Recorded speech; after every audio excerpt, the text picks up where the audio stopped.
کرنے لگ جائیں گے تیری نسبت جو انہوں نے عیسیٰ کی نسبت کیا ہے، عیسیٰ کو خدا ماننا، تو میں تیرے وہ فضائل بیان کرتا کہ لوگ تیرے قدموں کی مٹی کو اپنے لیے باعث برکت قرار دیتے۔ ان پیر صاحب کو پتہ تھا کہ ہندو اس زمانے میں تھے اور وہ لوگ کرتے بھی تھے، وہ کہتے تھے کہ یہ عام انسان نہیں ہے، یہ کوئی فرشتہ ہے۔ ایک ایک جملہ ان کا بڑی داستانیں ہیں۔ سرگودا میں دیوال ہے، بھلوال تحصیل بھلوال میں، وہاں کا سردار تھا، اس نے جس عورت کا شوہر زندہ تھا اس کو، چونکہ سردار تھا اور وہ کرتے ہیں ایسے، وہ اس کی پسند تھی، اس کو اپنے گھر میں رکھا ہوا تھا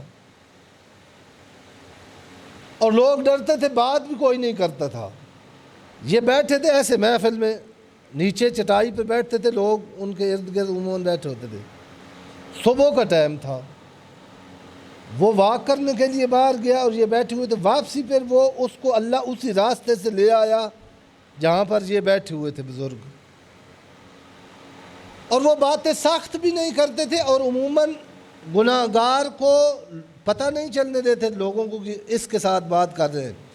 ان کی بات ہوتی تھی ادھر منہ کر کے اس کے ساتھ کرتے تھے، اس کو خود پتہ چل جاتا تھا کہ میری بات ہو رہی ہے۔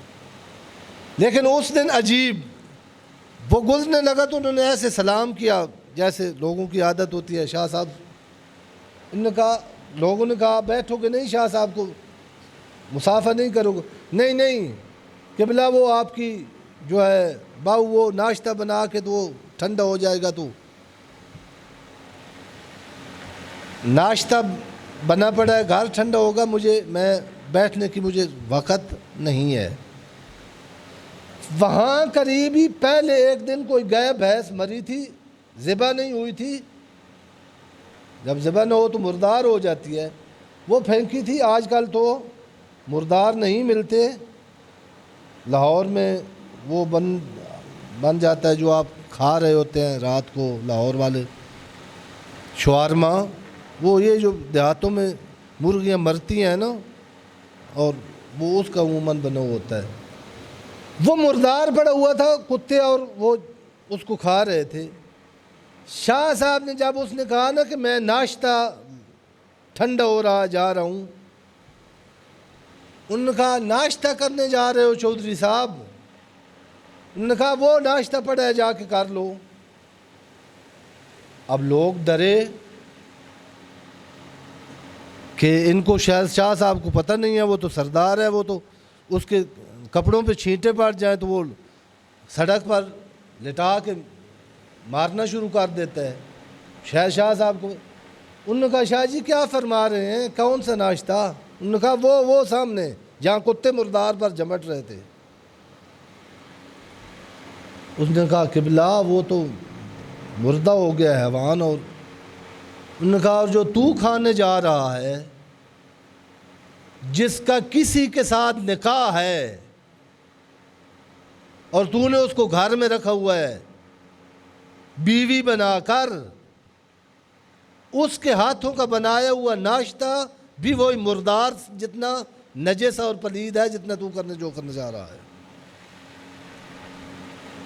لوگ تو سمجھ رہے تھے کہ وہ شاہ صاحب کو ڈانٹے گا، مارے گا، لیکن وہاں جا کر ابھی بھی پتہ کرنا، وہاں جو مدرسہ بنا ہوا ہے وہ اس کا ڈیرا تھا، ڈھیر ساری زمین ہے جس کو دارا کہتے ہیں۔ اسی دن گیا، اس نے کہا مجھ سے جو کچھ لینا ہے لے لے، مجھ سے لکھوا لے، اس کے بعد تو میری نامحرم ہے۔ جتنے اپنی وہ اس کی تھی نا بیٹھک جہاں لوگ آتے تھے، وہ اس نے دے دی کہ یہاں مدرسہ بناؤ، کوئی ادارہ بناؤ جہاں بچے آ کے دین پڑھیں۔ اور پھر ہمارے استاد بتاتے ہیں کہ وہاں پڑھتے تھے، فقہ کی کتاب جب پڑھا رہا ہوتا تھا نا ٹیچر بھائی ہمیں، ایسے نا وہ ان کی عصا تھی، اس کو نا ایسے لے کے نا ہم بیٹھے ہوتے تھے، وہ گھنٹہ کھڑے رہتے تھے، روتا رہتا تھا ایسے ٹک ٹک آنسو ویسے رہتے تھے۔ وہ ہم کہتے تھے، ہمارے ٹیچر بھی کہتے تھے کہ بیٹھ جاؤ چودھری صاحب، بیٹھ جاؤ اگر درس سننا ہے تو۔ رو رو کے کہتے تھے کہ مجھے تو پتہ نہیں تھا کہ اللہ نے اتنے چھوٹے چھوٹے احکام بھی بندوں کے لیے بیان کیے تھے۔ خداوند عالم بحق محمد و اہل بیت محمد ہمیں تقوی جیسی طاقت عطا فرمائے، ہمیں اس طاقت کو حاصل کرنے کے لیے گناہوں جیسی آفات سے بچنے کی توفیق برآمد فرمائے۔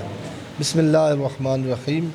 انا اعطیناک الکوثر فصل لربک وانحر ان شانئک هو الابتر۔ صدق اللہ العلی العظیم۔